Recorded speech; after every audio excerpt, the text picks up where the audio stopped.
importantísimo, fundamental, hacer restricción hidrosalina. Si ustedes no hacen restricción hidrosalina, esos medicamentos no funcionan. La neuropatía diabética quedaría mal tratada y mal controlada. O sea, en resumen, no hubo médico por ahí. Bueno, estos son unos metaanálisis en donde pues, se confirma que la restricción de proteínas tiene que ser individualizada. Usted a todo paciente con nefropatía diabética no tiene que decirle que suspenda todas las carnes. Podría decirle que suspenda todas las grasas, pero tocaría decirle que le baje a las proteínas lo que más pueda, pero sin suspenderlas, y tocaría decirle lo que ya les explicó Alba, la nutricionista, de bajarle a los alimentos que tengan una alta carga glicémica, más no índice glicémico. Bueno, y pasamos al control metabólico. Hace la historia de la diabetes y de la nefropatía diabética viene desde hace muchos años. Los primeros estudios fueron los estudios del DSCT, que era un estudio en el Reino Unido, y el DSCT, el UCAP en Estados Unidos, el UKPDS en el Reino Unido y el de Kumamoto en Japón. Entonces, esos estudios, ¿qué hicieron? Cogieron más o menos, entre todos hay como 20.000 pacientes. Entre esos 3 estudios son los estudios pilares del tratamiento médico de la diabetes que encontraron. Entonces, ¿qué hacían? A un grupo de pacientes les daban tratamiento intensivo para garantizar que esa hemoglobina glicosilada y que esas glicemias o glucometrías estuvieran bajitas. Y a otro grupo les daban medicamentos, incluyendo la insulina, y eran un poco más relajados en cuanto a los controles de glicemia y hemoglobina glicosilada. Con esos 3 estudios que encontraron que lo mejor era mantener a todos los diabéticos con glucometrías y o hemoglobina glicosilada bajitas. Hasta ahí todo perfecto. Entonces todos los médicos nos movíamos con eso, que a todo diabético hay que mantenerlo con glicemias en ayunas bajitas, con glicemias postprandiales bajitas y con hemoglobina glicosilada bajita. Luego salieron otros estudios que son el ACCORD y el ADVANCE, que se publicaron en el 2010 en New England Journal. En esos estudios se demostró que a esos pacientes que los teníamos con hemoglobinas bajitas se morían más. Entonces se nos cambió la panorámica, porque los primeros estudios grandes decían téngalo con las hemoglobinas glicosiladas bajitas y glicemias bajitas. Salieron 2 estudios con igual número de pacientes, más o menos 20.000 pacientes, en donde dicen no, oiga, tenerlos muy bajitos se mueren más.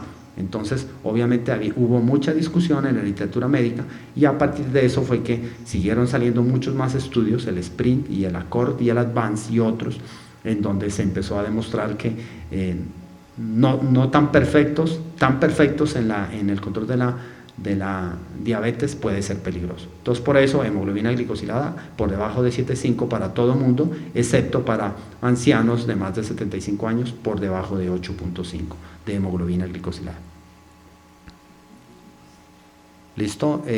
Miren estas gráficas en donde mostraban en esos estudios viejitos ya en el 98 el tratamiento convencional y el tratamiento intensivo, que era lo que les mencionaba. Bueno, así como se trata los niveles de glicemia y se debe llegar a unas metas de hemoglobina glicosilada, también deben haber unas metas para el perfil de lípidos. La idea, las guías actuales dicen trate de mantener el colesterol LDL por debajo de 70. ¿Por qué? Porque todo paciente diabético ya es un paciente de alto riesgo para enfermedad cerebrocardiovascular. Entonces, en resumen, para los médicos, colesterol LDL por debajo de 70. ¿Con qué? Insisto, dieta, ejercicio, actividad física, no cigarrillo, no alcohol, y si con eso no mejora a los 3-6 meses, bajar de peso, obviamente. Si con eso no mejora a los 3 o 6 meses, empiécele una estatina. Acuérdense, señores médicos, los pacientes con enfermedad renal crónica prácticamente están contraindicados los fibratos. ¿Por qué? Porque se ha demostrado que los fibratos en los pacientes con enfermedad renal crónica aumenta el riesgo de pancreatitis. Entonces empecemos a usar estatinas, lovastatina, simvastatina, atorvastatina, serivastatina, o ahorita las estatinas con los medicamentos asociados. Bueno, entonces en estas tablas lo que quiero recordarles es que las tablas modernas es colesterol LDL 2017, colesterol LDL por debajo de 70. Y hablando de hipertensión arterial, lo hemos mencionado, Si el paciente tiene proteinuria, o sea, proteínas en orina de 24 horas por más de 1000 miligramos, o sea, más de 1 gramo, debe tener la tensión preferiblemente debajo de 125/75. Si tiene enfermedad renal crónica, la tensión por debajo de 130/80. Si tiene diabetes, por debajo de 130/80. Si no tiene ninguna de las anteriores, por debajo de 140/90. Entonces, en resumen, para no enredarlos con tantas cifras, yo les propondría para todo mundo por debajo de 130/80, para todo mundo. ¿Listo? Con que hagamos eso, hacemos mucho por nuestros pacientes. Porque a veces la gente se enreda y dice, no, ¿cómo fue que dijo que la proteinura, que el diabético? No, entonces apréndanse por favor esta cifra, por debajo de 130/80 para todo el mundo. Bueno,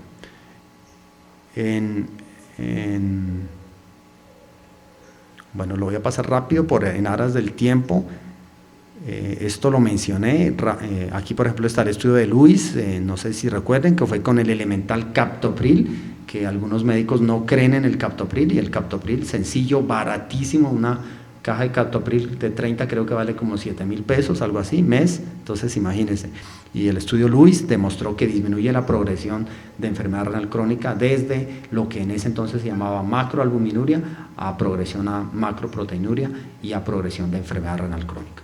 El MicroHop, que fue con ramipril, pero pues ramipril es muy costoso, es muy difícil de conseguir. Entonces, si usted sabe que con captopril consigue el mismo efecto, ¿qué se complica diciéndole al paciente que va a tomar ramipril porque el estudio MicroHop dice que es bueno? O sea, tenemos que estar aterrizados, tenemos que hacer medicina de Cundinamarca, no medicina de Dinamarca. Bueno, y aquí están los diferentes estudios. El MARVAL es un estudio que demostró que con valsartán se disminuye la progresión de micro a macroalbuminuria. En ese entonces había esa nomenclatura, acuérdense, la nomenclatura actual ya es incorrecto hablar de micro o de macroalbuminuria, se tiene que hablar de albuminuria A1, A2 y A3, insisto.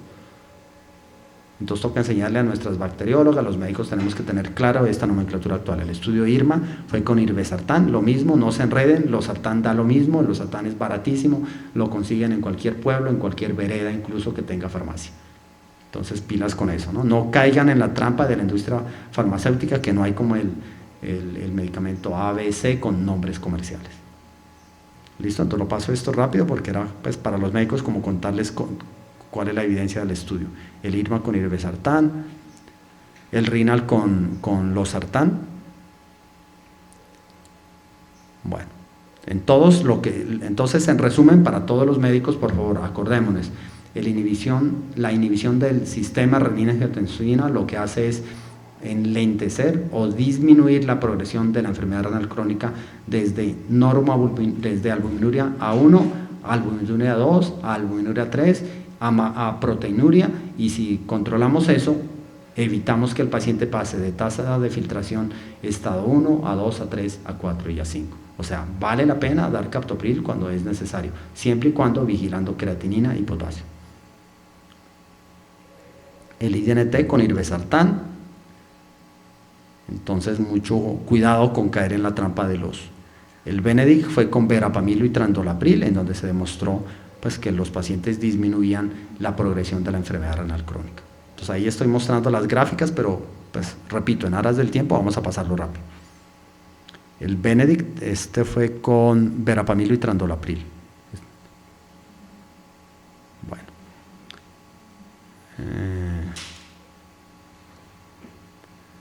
Bueno. Acordémonos para los médicos, diagnóstico de diabetes. Entonces, cifra para que se acuerden para toda la vida, a 2019, glucosa en ayunas para un adulto normal hasta 99, de 100 para arriba es anormal.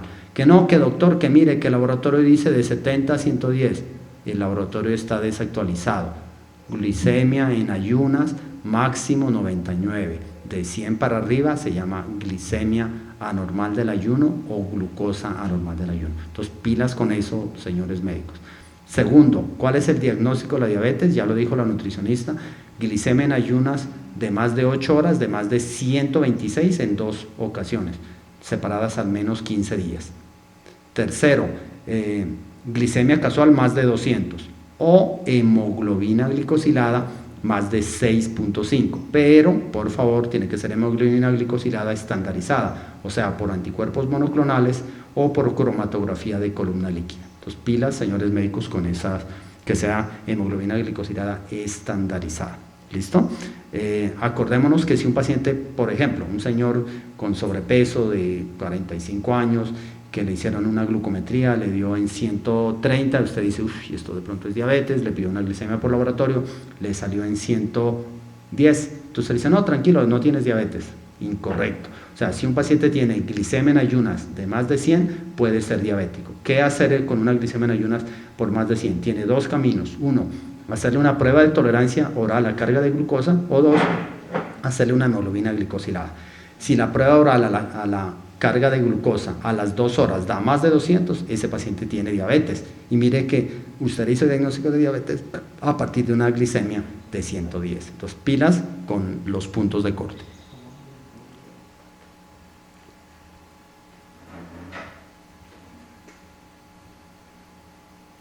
Bueno, las metas del control de la glicemia, lo hemos dicho, entre de 80 a 130, 140 en ayunas, y de 140 a 100, de 130 a 180 o de 140 a 200 máximo, jamás por arriba de 200 postprandial. Esas son las metas. Y así tiene que el paciente aprender. Acuérdense que el kit de glucometría está dentro del post, porque es que a veces en la CPS los enredan a los pobres pacientes, le dicen que no, que el médico tiene que llenar el MIPRES o que tiene que llenar el formato no post. Falso. Las guías actuales y la resolución actual del diciembre del 2018 dice que el kit de glucometría está incluido. ¿Qué significa eso? Que la EPS tiene que darle al diabético un glucómetro una vez al año, y obviamente tiene que darle un glucómetro con lancetas y tirillas. Obviamente las lancetas y las tirillas, sobre todo las tirillas, tienen que acoplar al glucómetro. No pueden darle tirillas de Bayer y glucómetro de Squibb. No hacemos nada. Obviamente perdemos el dinero, la plata y el tiempo y el diagnóstico. Entonces son detalles que hay que hacerles caer en cuenta a las personas de farmacia que suministran estos artefactos. Segundo, hay que explicarle al paciente, le toca al médico o a la enfermera del programa enseñarle a hacer las glucometrías y a interpretarlas. Y obviamente es la enfermera del programa la que tiene que enseñar cómo medir y cómo aplicar la insulina en caso de que el médico formule insulina.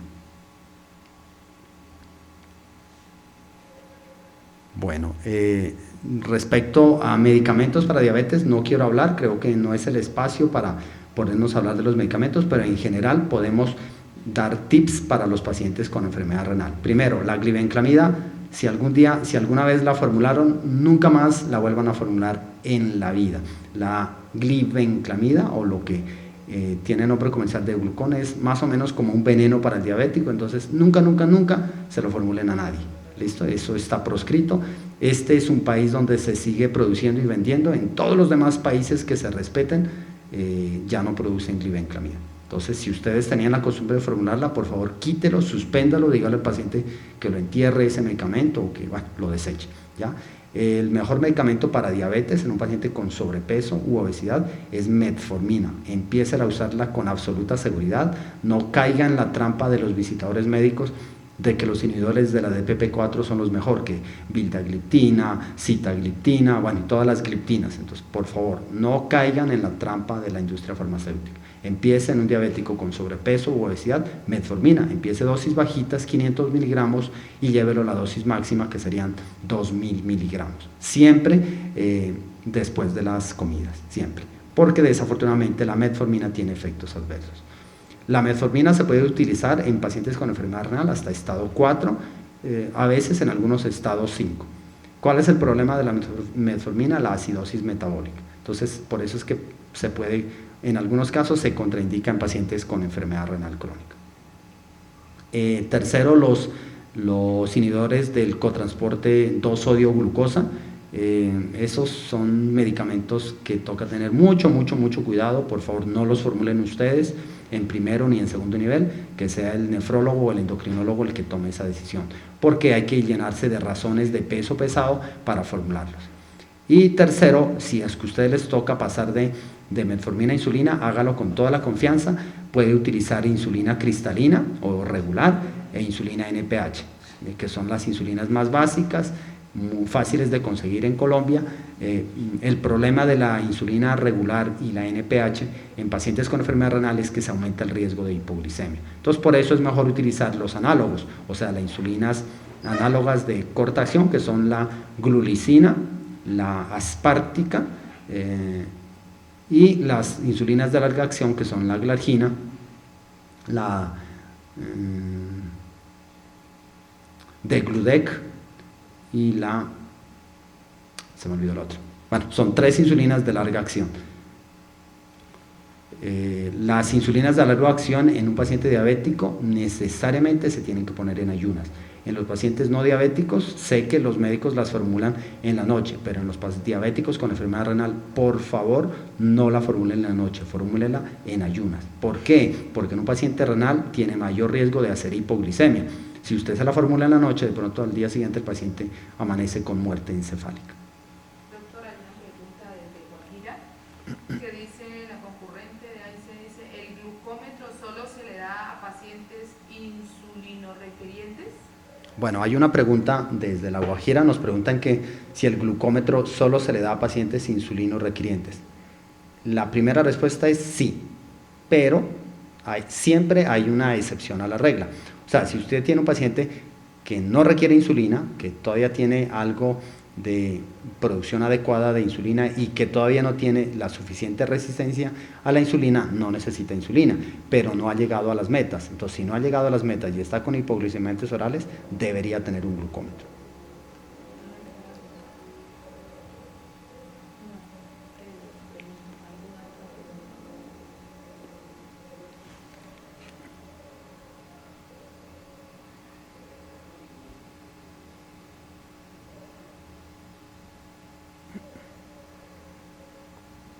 Que no se escuchó la respuesta, doctor. Ya voy. Bueno, me dicen que no se escuchó la respuesta de que si a los pacientes diabéticos sin insulina se necesita glucómetro. Entonces, repito la respuesta. Todo paciente diabético que requiera insulina necesariamente tiene que hacerse glucometrías todos los días en ayunas y al menos una vez 2 horas después de una comida principal, o sea, al menos una vez postprandial. O sea, serían una glucometría diaria, 30, más una glucometría postprandial diaria, 30. En Colombia la mayoría de las presentaciones comerciales vienen los frascos de 25 tirillas, 50. Entonces lo que uno hace es formularle 50 tirillas para el mes, 50 lancetas y su glucómetro. Hay excepción a esa regla y es que hay pacientes diabéticos que no tienen insulina, pero no tienen un adecuado control. Si no tienen adecuado control, tiene que tener un glucómetro.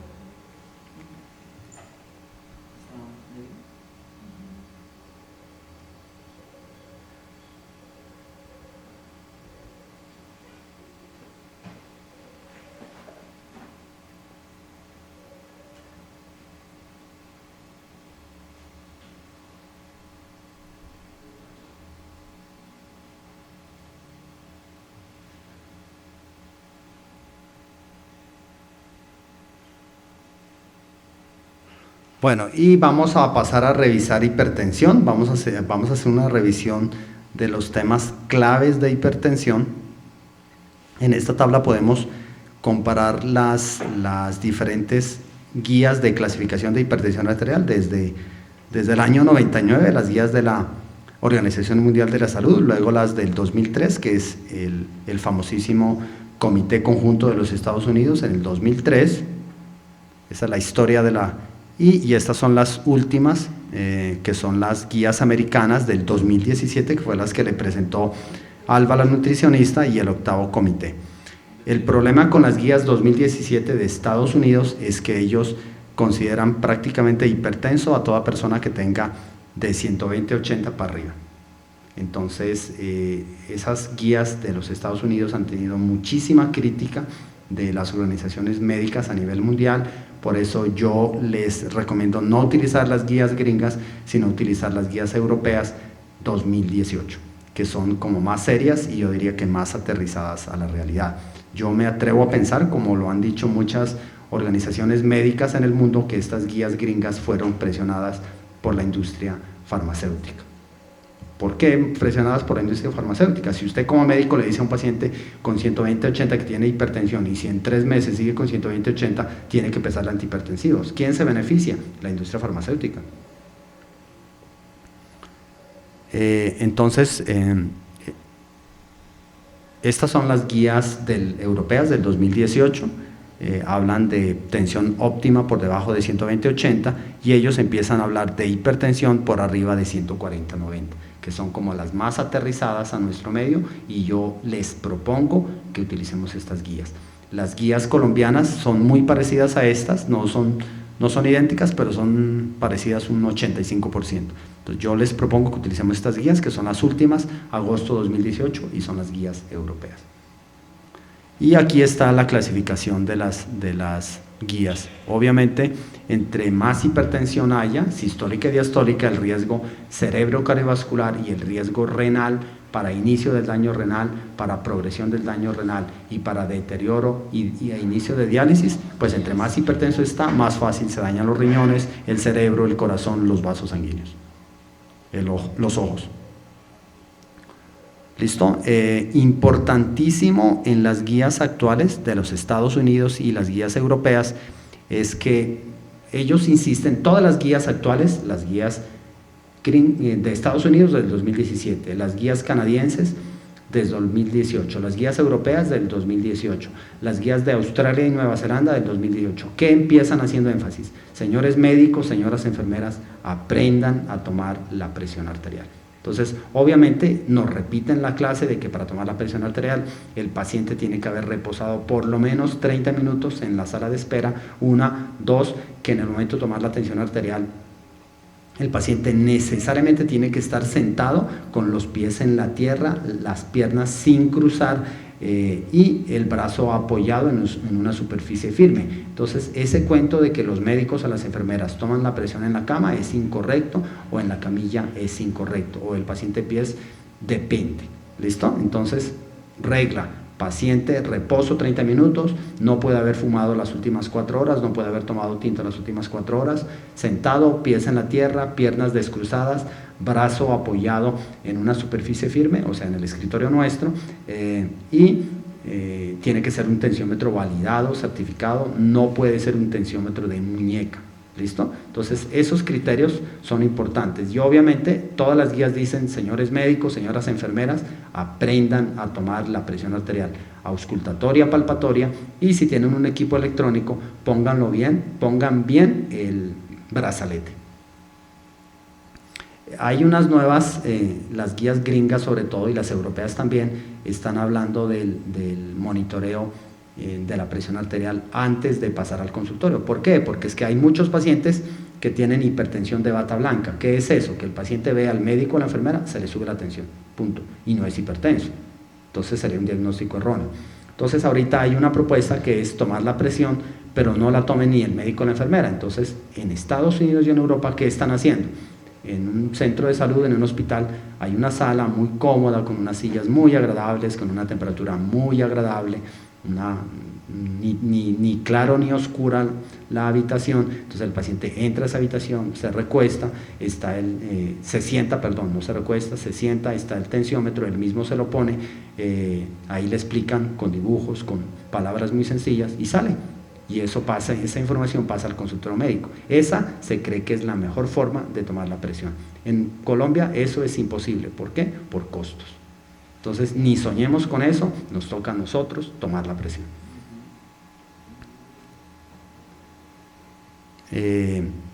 Y hay otro término que es la hipertensión enmascarada. ¿Qué es eso, la hipertensión enmascarada? El paciente llega a nuestro consultorio, le tomamos la presión con todos los juguetes, con todos los criterios, y con nosotros está normal. Se va a la casa y el paciente tiene una familiar enfermera, auxiliar, médico, le toma la presión y está alta.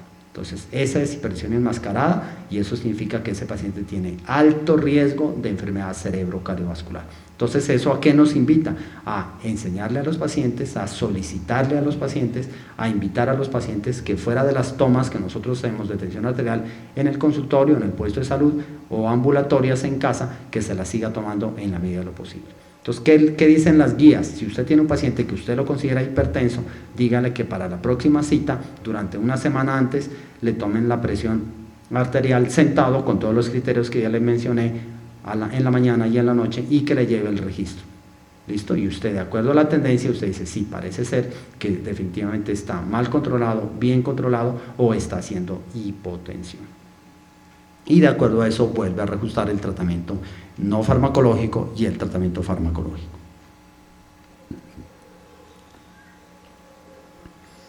Bueno, acordémonos, señores médicos, todo paciente que tenga menos de 30 años que ustedes le diagnostican hipertensión tiene alta probabilidad de hipertensión secundaria. Acordémonos, médicos, que la hipertensión secundaria es un diagnóstico médico. De 100 hipertensos, 10 pueden tener hipertensión secundaria. ¿Quiénes? Por ejemplo, los que debutaron con hipertensión antes de los 30 o los que debutaron con hipertensión después de los 60. ¿Listo? Entonces, causas de hipertensión secundaria, ahí están en esta tabla, son muchas, empezando desde arriba para abajo: tumores de la cabeza, hipo o hipertiroidismo, hiperparatiroidismo, coartación de aorta, estenosis de arteria renal, feocromocitoma y otras, Cushing y otras. Ahí están las demás causas de hipertensión secundaria. ¿Listo? Insistir en que las intervenciones no farmacológicas son lo más importante en el paciente hipertenso. Aquí no nos vamos a poner a hacer una disertación sobre inhibidores de ECA, sobre bloqueadores de los canales de calcio, sobre bloqueadores beta-adrenérgicos, sobre antagonistas alfa 1 o alfa 2, o sobre minoxidil, o bueno, en fin, no necesitamos hacerlo. Lo más importante, la evidencia lo dice, 2019, lo más importante es el manejo no farmacológico, o sea, estilo de vida. ¿Qué es estilo de vida? Coma equilibrado, haga ejercicio, no cigarrillo, no alcohol.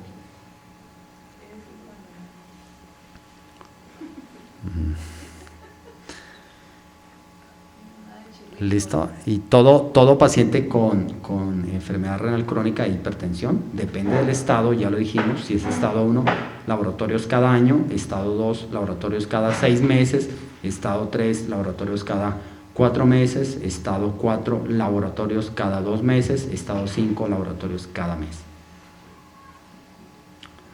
Límites de presión arterial, en esas tablas se muestran múltiples límites de presión arterial, pero yo los invito, para no generarles enredo, y por debajo de 140, por debajo de 130/80 para todo el mundo. Aquí pues está la tabla para los médicos: medicamentos orales, pueden empezar con cualquiera. En los pacientes afrodescendientes se recomienda evitar ARA2 o IECA porque ellos son hiporreninémicos. Podría empezar beta bloqueador, bloqueadores alfa o calcioantagonistas. Se recomienda hidroclorotiazida o calcioantagonistas en los pacientes afrodescendientes. En los pacientes ancianos empiece inhibidor de ECA o ARA2, empiece hidroclorotiazida o calcioantagonista o beta bloqueador. Acordémonos siempre, para decidir qué antihipertensivo decidimos, depende. Si tiene cardiopatía y necesita un beta bloqueador, pues hombre, empiécele beta bloqueador, metoprolol, carvedilol, ¿listo? Pero si no tiene falla cardíaca, podría darle calcioantagonistas, verapamil, liltiazem, nifedipina, amlodipino. Acuérdense con el amlodipino que da edema de miembros inferiores. Entonces, si usted le da amlodipino y el paciente se hincha, usted es mal médico porque no le explicó. Entonces usted puede decirle: mire, voy a darle un medicamento que es excelente para la hipertensión, protege los riñones, porque el único calcioantagonista que disminuye la proteinuria es el amlodipino. Entonces, si a mí me llega un paciente anciano con proteinuria, que tiene potasio alto, no le puede poner losartán ni captopril ni enalapril. ¿Qué le pongo? Amlodipino. ¿Por qué? Porque si le pongo losartán o enalapril, le estoy tratando la hipertensión y la proteinuria, pero lo estoy exponiendo al riesgo de hipercalemia. En cambio, cumplo el mismo papel con la amlodipino. Entonces son tips que ustedes tienen que recordar. Doctora, hay una pregunta de Guajira. Dice: ¿cuándo se considera paciente con una prehipertensión, prehipertenso? ¿Y por qué se toma ya el valor sobre 135/90? Bueno, como les dije, hay mucha discusión sobre las diferentes tablas para clasificar la hipertensión. Entonces depende de la tabla que estemos hablando. Unas tablas de los Estados Unidos hablaban de prehipertensión, las tablas de Europa hablan de prehipertensión. Hay otras tablas que no clasifican como prehipertensión. Entonces, depende de las tablas que estemos hablando, podemos discutir si hay o no hay prehipertensión. Entonces, yo, como les dije, no quiero llenarlos de clasificaciones porque desafortunadamente tanta clasificación genera confusión y genera enredo. Entonces, yo les propongo no meternos en el término de prehipertensión, metámonos en el término de ¿tiene hipertensión? Sí o no. Si tiene hipertensión, tenemos que saber, ¿tiene hipertensión controlada o no controlada? ¿Qué necesitamos? Si está hipertenso, que tenga hipertensión controlada. Porque es que si no vamos a generar enredo en el paciente, que no, que tiene prehipertensión, va con otro médico, con otra enfermera, que no, que eso no es así, que usted ya tiene hipertensión. Repito, ¿por qué? Porque todas las tablas son diferentes. Entonces depende de la tabla que estemos hablando para hablar de prehipertensión o de hipertensión y de una u otra cifra. Entonces por eso es que yo me atreví a decirles que yo les propongo hablar un punto de corte, 140-90 para arriba es hipertensión, 140-90 para abajo puede significar hipertensión controlada o de pronto, según la tabla, prehipertensión, según la tabla.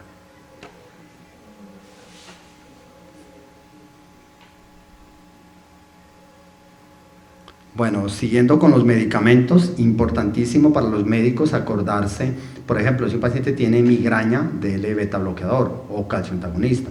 Si un paciente tiene albuminuria o proteinuria, pues obvio, dele inhibidor de ECA o ARA2, pero en máximo 15 días hágale creatinina y niveles de potasio. Para los médicos, acuérdese que es muy frecuente la hipercalemia facticia, o sea, la falsa hipercalemia. ¿Qué provoca hipercalemia facticia? Primero, que cuando le van a tomar la muestra de sangre al paciente, usan torniquete, entonces horrible. Entonces les toca a los médicos buscar a la bacterióloga y enseñarle a la bacterióloga que esa es una técnica incorrecta para medir el potasio en sangre. Entonces primero, no usar torniquete. Segundo, no dar golpes en la muñeca o en el antebrazo, disque para que brote la vena para cogerla mejor. Tercero, no pedirle al paciente que haga puño. Cuarto, el paciente... la muestra de sangre del paciente, cuando la sacan con jeringa, se tiene que poner en el tubo de ensayo que se manda al laboratorio, que resbale por las paredes, no la puede disparar la sangre que golpee contra las paredes del tubo de ensayo, porque eso provoca hipercalemia. Entonces, la hipercalemia es del tubo de ensayo, no del paciente. Entonces, pilas con esos detalles, señores médicos, hablen con sus bacteriólogas. Quien necesite la literatura de la hipercalemia facticia, con mucho gusto se la puede suministrar de lo que les acabo de decir. Torniquete, golpear la palma del antebrazo, la palma o el antebrazo, disque para que brote la vena, o pedirle al paciente que haga puño. Todo eso provoca hipercalemia falsa. Eso era todo lo que yo quería compartirles de la parte de nefrología. Muchas gracias por su atención. Espero que esto pues, sea una semilla que tiene buen terreno, que germina y que se desarrolla y que logramos prevenir hipertensión, prevenir diabetes, y si prevenimos eso, prevenimos enfermedad renal crónica. Muchas gracias por su atención, por su paciencia, y ojalá algún día nos podamos ver personalmente. Muchas gracias, doctor. ¿Listo? ¿Alcanzamos otra o cerramos? ¿Quién viene? ¿Tú vienes? Tiene 10 minutos. ¿O no? ¿Ya no? Pues si no alcanzamos no hay problema. Pues, vamos a las 4. Sí, nos tocaría cerrar. No. ¿Listo? No, entonces no hay problema. Ya, igual la gente debe estar cansada también.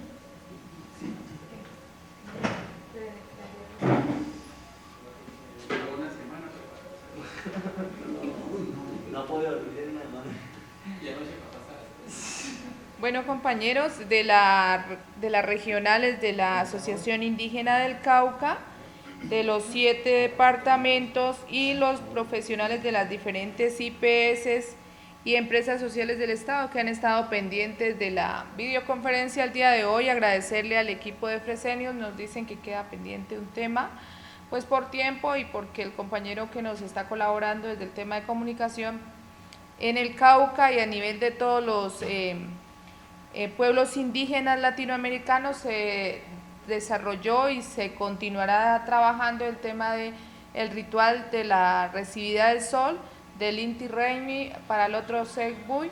Entonces el compañero pues también tiene un poco de cansancio, entonces entendiendo ese ejercicio, miraríamos la posibilidad igual de poder entrelazar para poder seguir con el tema que queda pendiente y también trabajándolo con otros temas que va a dar la IPS Minga.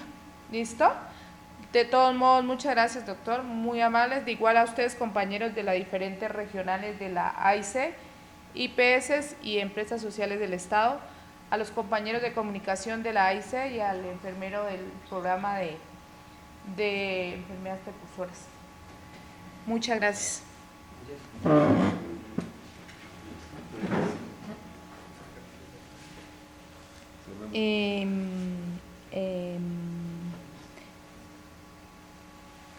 Sí, nosotros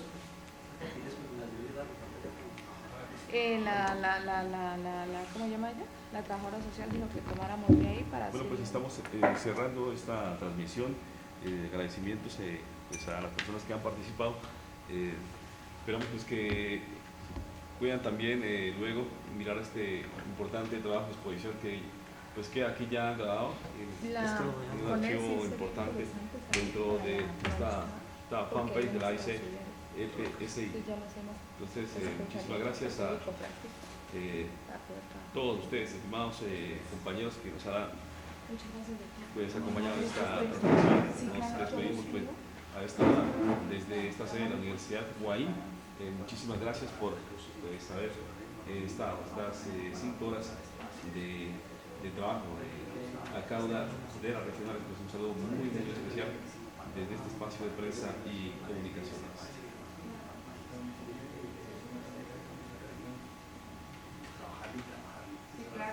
Muchas gracias.